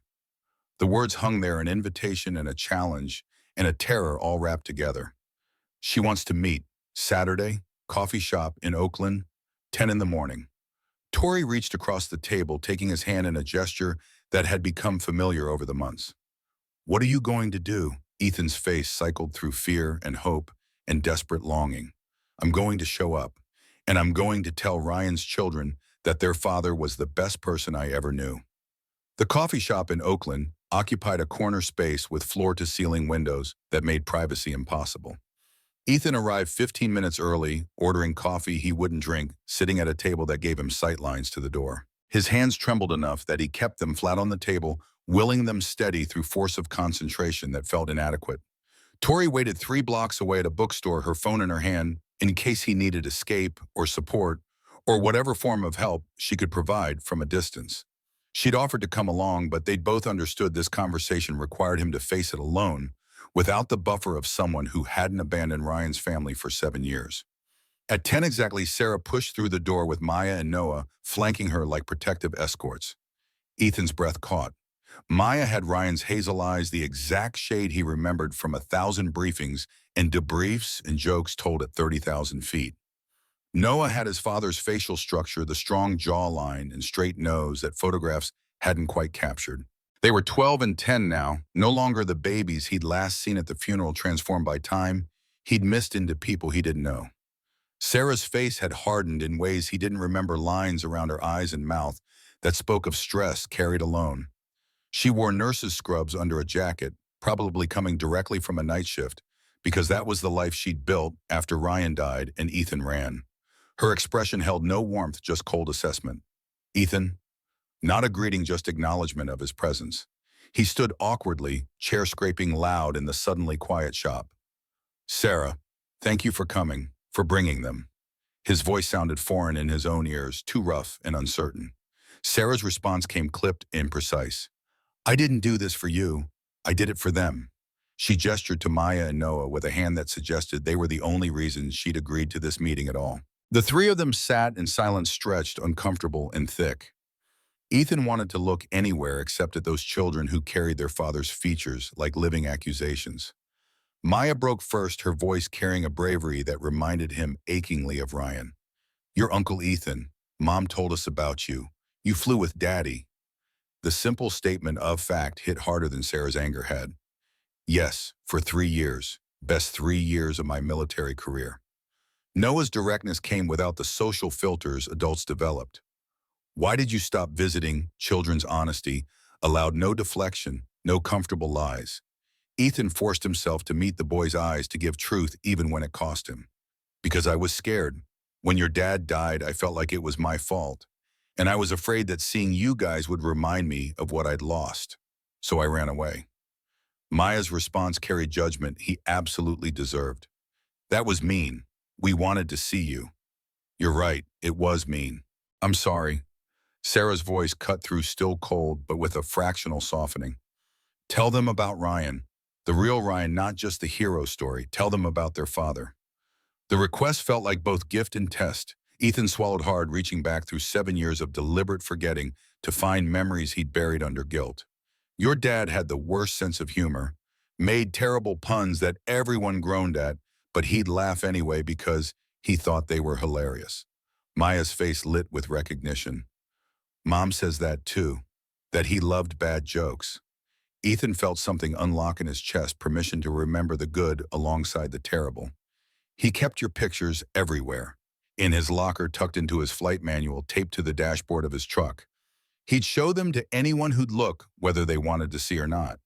Noah leaned forward, hungry for details. "What else?" "He'd FaceTime you guys before every mission. Made us all wait sometimes because Maya was showing him something she'd drawn, or Noah had a story about preschool. The other pilots would give him grief about it, but he didn't care. You two were more important than anything else." The memories came easier now, flowing around the boulder of grief that had dammed them up. "He talked about you constantly. How smart Maya was getting, reading chapter books on her own. How Noah had started playing soccer and scored his first goal. He was so proud he told literally everyone on base, including people he'd just met." Sarah's eyes were wet now, tears she was trying to hide by looking down at her coffee. Maya and Noah sat transfixed, absorbing details about a father they barely remembered. Noah's next question came quieter, more tentative. "Mom said he saved people. 23 people. How?" Ethan took a breath, choosing words carefully for a 10-year-old trying to understand sacrifice. "We were helping families escape from a dangerous place. Bad guys shot a missile at our planes. Your dad saw it coming toward the families we were protecting. On the ground, kids not much older than you, moms and dads, trying to get somewhere safe." He paused, making sure Noah was following. "Your dad could have gotten away from the missile, flown in a different direction, used special equipment to confuse it. But that meant the families below would get hurt. So he chose to draw the missile away from them. Let it away so they could escape." Maya's voice came small and proud. "He saved them. He saved 23 people, including kids about your age. He made that choice in about 2 seconds, didn't hesitate because that's who he was. Someone who protected people, especially kids." Tears were streaming down Ethan's face now, past the point where he could maintain any pretense of control. "I was right there. Tried to help but couldn't reach him in time. I watched it happen and couldn't do anything to stop it." Noah's next question came with the emotional intelligence children sometimes displayed. "Do you think about him?" Ethan's answer came immediate and absolute. "Every single day, every morning when I wake up, every time I see an airplane, every March 15th. Maya pulled out a phone, scrolling to something she'd saved. "Mom showed us the video of you landing the plane in Switzerland. We watched it like 30 times. Noah corrected her. "More like 50. Maya continued, her young voice carrying weight. "Mom said that's exactly how Daddy would have done it. Calm and brave, and making sure everyone was safe even when you were probably terrified." The comparison to Ryan hit like a physical blow. Ethan looked at Sarah, seeing her expression had shifted from cold to something more complex, pain and pride and reluctant acknowledgement. Sarah's voice came softer than it had been. "I watched it over and over. The way you handled that emergency, Ryan would have been proud. I was proud even though I was still angry at you. The admission cost her something visible. Ethan felt the weight of those words settle into places that had been empty for 7 years. He pulled out his tablet, opening the foundation website they'd built. Ryan's photo dominated the homepage, his service record listed beneath the programs outlined in clear detail. This is what we're building, the Ryan Brooks Foundation, training pilots for emergencies so more people survive situations like Switzerland, supporting military families like yours with financial counseling and job training and education funds, making sure kids who lose a parent don't have to struggle the way you did. Sarah read in silence, scrolling through pages, while Maya and Noah looked over her shoulders. Minutes passed. The coffee shop noise, espresso machines conversations, music faded to background static. Finally, Sarah looked up, and her voice carried thickness that suggested the anger was cracking. This is good. This would have meant something to Ryan. She paused, studying Ethan's face with the intensity of someone trying to decide something crucial. But why now, after 7 years hiding? Why suddenly do this? Ethan didn't have a polished answer, just raw truth. Because someone showed me that running doesn't make the pain go away. It just makes you alone with it. And because your kids deserve to know their father's legacy is still saving people. Sarah's walls were visibly crumbling. 7 years of carefully maintained anger, dissolving under the evidence that maybe possibly Ethan was trying to do something meaningful. I've been so angry at you. For leaving. For surviving when Ryan didn't. For having the choice to hide when I had to face everything alone. Her voice broke on the last word. But staying angry is exhausting. And this foundation, it's what Ryan would want. It's honoring him in a way that matters. The pause stretched while she gathered herself for what came next. I forgive you, Ethan. Not because you've earned it yet, but because holding on to this rage is killing me slowly, and I'm tired of giving it that power. Ethan couldn't speak through the throb that had locked his throat. Sarah reached across the table, taking his hand, a gesture he didn't deserve, but accepted with shaking gratitude. Then earn it. Make this foundation real. Help families like mine. Train pilots, so maybe fewer kids lose their parents. Do that, and you'll honor Ryan more than 7 years of guilt ever could. Maya and Noah came around the table, spontaneously wrapping their arms around him. He froze, overwhelmed by contact he hadn't allowed himself, then hugged back with desperate care, feeling Ryan in their bones and breath. When they finally pulled away, Sarah had composed herself. We want to be at the launch event. Whenever it happens, Maya and Noah should see what you're building for their father. Ethan managed to find words. I'd be honored. And Sarah, I won't disappear again. No more running. She nodded once, accepting the promise while clearly reserving judgment on whether he'd keep it. Walking back to Tori's car, Ethan felt lighter than he had in 7 years, like some crushing weight had shifted just enough that breathing came easier. He got in without speaking, and Tori pulled into traffic, reading his silence correctly as the need to process rather than discuss. Finally, his voice came rough with emotion, but clear. She forgave me. After everything, she forgave me. Tori's response came quiet and certain. How do you feel? Like maybe I can breathe for the first time since Ryan died. 9 months after Switzerland, the Ryan Brooks Foundation launched in a community center in San Francisco's Mission District. They'd expected 75 people and got over 200 military families who traveled across the country, veterans from multiple conflicts, pilots interested in the training program, local officials, and press with cameras ready to capture whatever story emerged. Backstage, Ethan was actively panicking. His hands wouldn't stop shaking, and the tie Tori had insisted he wear felt like it was strangling him. I can't do this. All these people expecting me to be something I'm not. Tori adjusted his tie with practiced efficiency. You're not giving a TED Talk. Just tell them about Ryan. Tell them why this matters. The words will come. Sarah appeared with Maya and Noah, all three dressed more formally than Ethan had seen them. Sarah touched his arm, a gesture that carried permission. You ready? Ethan's laugh came shaky. Not even close, but I'm doing it anyway. Maya looked up at him with Ryan's eyes. Uncle Ethan tell the funny stories too, not just the hero stuff. Noah chimed in. Yeah, tell them Dad liked bad jokes. The request steadied him somehow. These kids wanting their father remembered as a whole person rather than just a sacrifice. He nodded, unable to speak around the gratitude clogging his throat. Dr. Melissa Chen opened the event, her voice carrying the authority of someone who'd lived the grief she now helped others navigate. Today we honor a hero, but more importantly, we honor a father, husband, friend. The Ryan Brooks Foundation isn't just about remembering, it's about continuing his work of protecting people.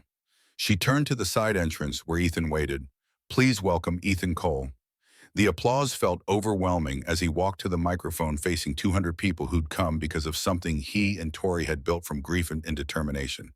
He gripped the podium, looked at Sarah and the kids in the front row, and started speaking before fear could stop him.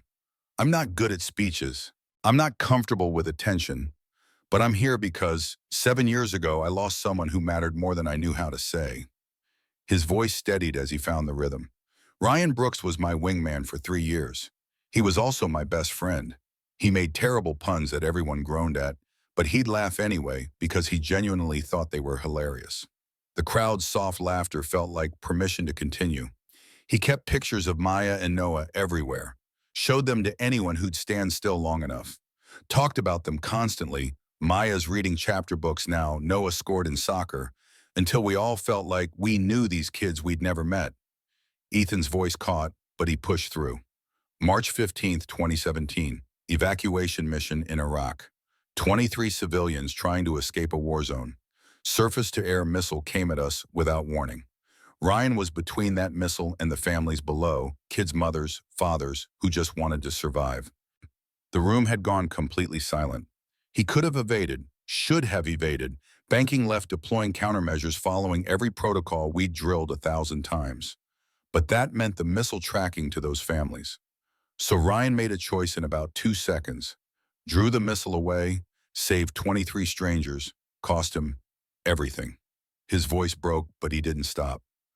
For 7 years, I carried guilt that felt like it would kill me, felt like his death was my fault. So I ran, hid in Montana, tried to forget because remembering hurt too much. He looked directly at Sarah. I abandoned the people Ryan would have wanted me to protect. His wife, his children. I was a coward when they needed someone to show up. The admission hung raw in the air. But someone showed me that running doesn't honor Ryan, that the only way to make his sacrifice mean something is to keep saving people. That's what this foundation is about. Ethan's voice strengthened, finding conviction. Ryan Brooks didn't die so I could hide. He died so others could live. This foundation is about making sure his death saves people for decades to come. We train pilots for emergencies so more people come home safe. We support military families so they don't struggle alone. We help veterans heal because heroes deserve support after service. He looked at Maya and Noah, speaking directly to them now. Your dad was the bravest person I ever knew. Not because he wasn't scared, he was terrified every time we flew into combat. But he did what was right even when he was afraid. That's what courage actually is. Doing the right thing despite the fear. The standing ovation caught him off guard. 200 people on their feet applauding not just him, but the idea that loss could become legacy, that sacrifice could multiply across time. Sarah was crying openly proud tears that washed away years of justified anger. Maya and Noah clapped harder than anyone, beaming with pride for a father they barely remembered but were learning to honor. After the formal program ended, veterans approached Ethan with their own stories. A man who'd lost his buddy in Afghanistan and felt the same crushing guilt. A military wife whose husband had died 3 years ago, wanting to know about family support programs. A commercial pilot interested in emergency training because what Ethan had done over Switzerland should be teachable, replicable, a standard rather than a miracle. Tori handled the logistics, directing people to program information, collecting volunteer sign-up sheets, answering questions about funding and sustainability. She'd transformed from CEO building an empire to director building something that actually helped people, and the change suited her in ways the corporate world never had. Sarah pulled Ethan aside during a quiet moment, her voice low and private. Thank you for keeping your promise, for honoring Ryan this way. She hugged him real and warm, 7 years of distance finally closing. And Ethan, that woman over there. She nodded toward Tori, who was explaining program details to a group of veterans. Don't let her go. Ryan would tell you that. Life's too short to waste time being scared of being happy. The observation caught him completely unprepared. How did you? Sarah's smile came knowing and sad.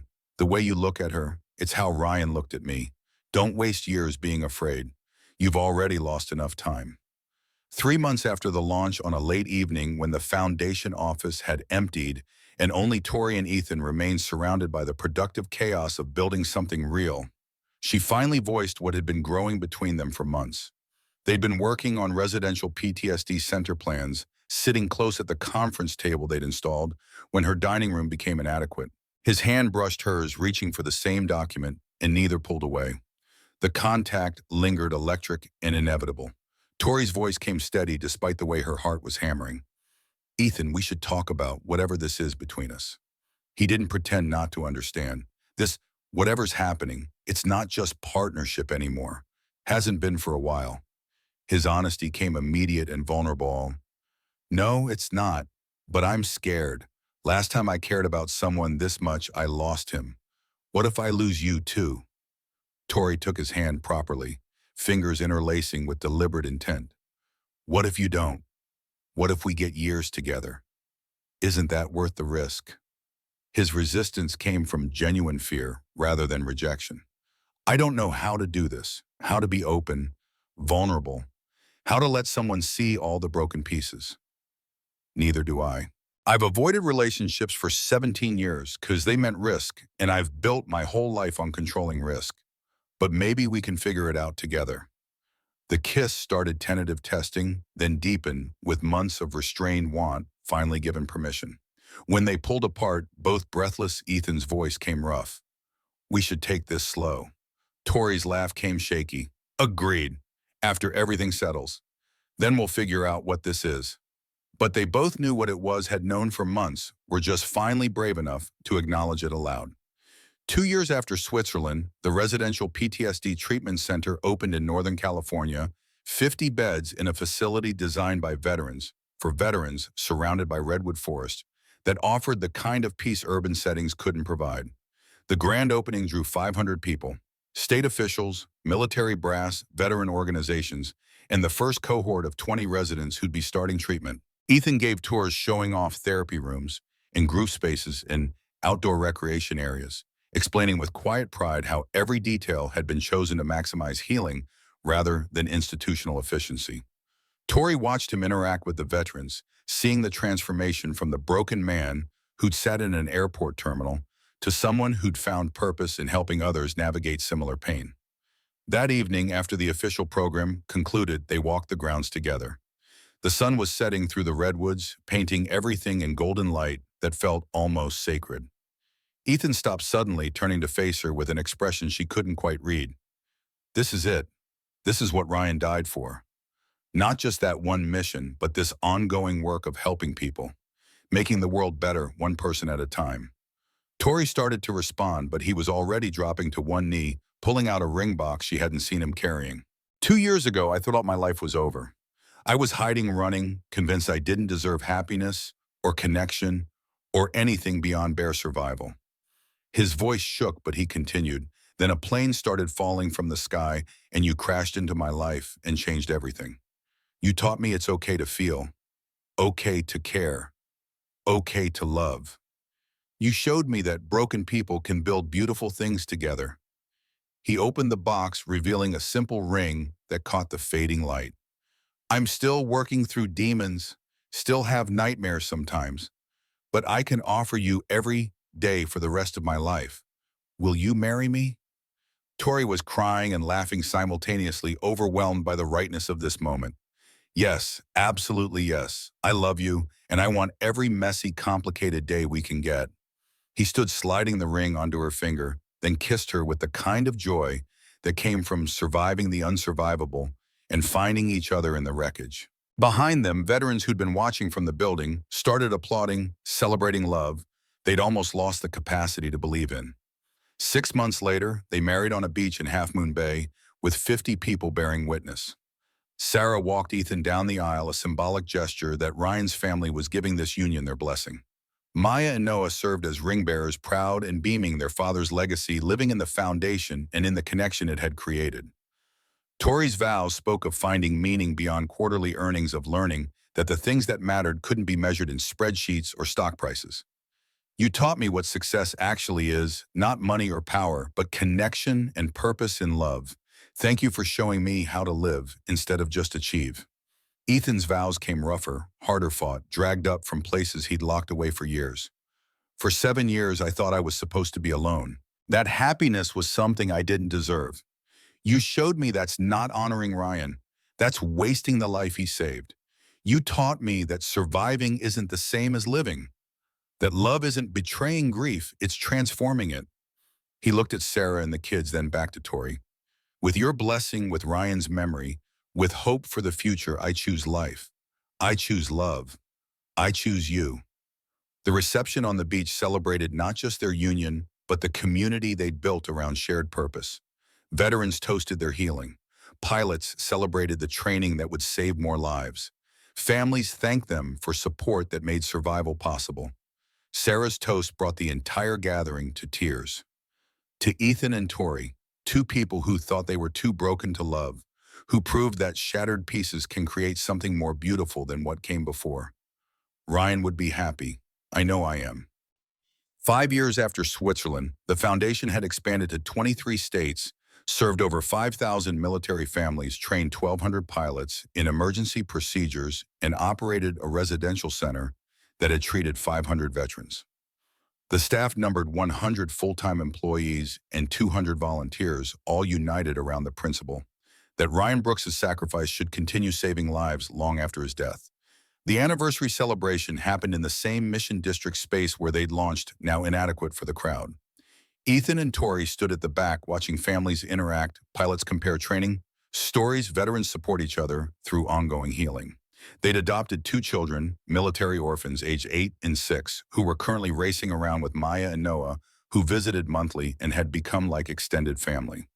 Maya was 17 now, planning to study social work in college, specifically to join the foundation. Noah at 15 talked about military aviation, with Ethan mentoring him through the complexities of that choice. Sarah had remarried a kind teacher who respected Ryan's memory and loved his children like they were his own. The event's centerpiece was the Ryan Brooks Memorial Wall, unveiled with ceremony that felt appropriately solemn. Ryan's photo dominated the display, his service record listed beneath. Below that, 23 names, the people he'd saved that day in Iraq. Beneath those names, an inscription read, "These 23 lives inspired thousands more to be saved." 3 of the survivors had traveled from across the country to attend. An Iraqi woman, now 35, and an American citizen brought her daughter. Captain Brooks saved my child when she was 5. She's 17 now. Wants to be a doctor. All because your friend chose to protect us. The tangible proof of Ryan's sacrifice, a living, breathing teenager who wouldn't exist without his choice, hit Ethan with force that nearly buckled his knees. Maya and Noah placed flowers at their father's memorial, no longer crying, but smiling with pride for a man they barely remembered, but had learned to honor through the work that carried his name. Later, Ethan stood alone with the memorial, touching Ryan's photo with reverence. "We did it, brother. Your name means something. Your kids are thriving. Sarah's happy, and I finally forgave myself enough to live the life you saved." He felt Tori's presence before she spoke, her hand slipping into his. "Ready for your speech?" "Not remotely, but I'll do it anyway." Tori took the microphone first, her CEO training making public speaking second nature, but her content had transformed from corporate platitudes to genuine passion. 5 years ago, I thought I understood success. Quarterly earnings, market share. Building an empire that existed primarily to prove I could. She looked at Ethan, at the crowd at the memorial wall. Then I met someone who taught me different. A man I dismissed because of oil-stained hands, who I judged unworthy of sitting in business class, who turned out to be the bravest person I've ever known. Her voice strengthened with conviction. This foundation isn't about money or recognition. It's about honoring a hero by continuing his work. Ryan Brooks saved 23 people in 2 seconds. We've helped 5,000 families in 5 years. That's Ryan's legacy multiplying across time. That's what courage looks like when it's allowed to grow beyond a single moment. She paused, letting the number sink in. Real success isn't measured in dollars earned. It's measured in lives changed, families supported, hope restored. By that measure, everyone in this room is a billionaire. The applause was thunderous. Tori stepped back, and Ethan took the microphone with hands that no longer shook when facing crowds. They say you can't outrun your past, but maybe that's not the point. Maybe the point is to transform it, to take the pain and build something beautiful, to honor those we lost by living fully, by helping others, by refusing to let their sacrifice be the end of the story. He looked at the memorial wall, at Ryan's photo watching over everything they'd built. This foundation has helped 10,000 military families, trained 2,000 pilots in emergency procedures, treated 1,000 veterans for PTSD. Ryan's sacrifice continues saving lives every day, will continue saving lives for decades to come. His voice dropped intimate despite the crowd. The sky tested me twice. Once when Ryan died when I failed him by running. Once over Switzerland when I finally stopped running and chose to fight. Both times taught me the same lesson: expertise and courage matter more than appearance or status. The man with dirty hands might be the one who saves your life. The woman you underestimate might be the one who shows you how to live. Ethan's final words carried the weight of 7 years' journey from broken to whole. We're all flying through turbulence of different kinds. Loss, grief, trauma, fear. But we don't have to fly alone. That's what this foundation is about. That's what Ryan's legacy has become. Not a single act of heroism, but a network of people helping each other land safely when the engines fail and the mountains rise up to meet us. The standing ovation lasted 5 minutes. Outside, as twilight painted the San Francisco sky, Ethan and Tori stood with their adopted children while Maya and Noah showed them the memorial wall. 6 kids, 3 dead parents, 1 foundation built from grief, and 2 people who'd found each other when both were falling. Tori leaned against Ethan, watching their extended family honor a man whose influence kept expanding. Think Ryan would approve. Ethan's answer came certain. He'd be proud. Of the foundation, the families we've helped, the lives saved. Of me finally understanding that surviving and living aren't the same thing. Of us. The Golden Gate Bridge lights traced their arc across the bay, and above them, a plane descended toward home. Ethan had learned that sometimes you have to fall before you learn to rise, and that the greatest courage isn't in the spectacular moments, but in choosing every day to keep helping, keep loving, keep showing up, even when everything hurts. Ryan Brooks' name would live on in the foundation, in the families it helped, in the pilots. It trained in the veterans. It healed, and in the 2 people who transformed their shared wreckage into something that would keep saving lives long after they were both gone.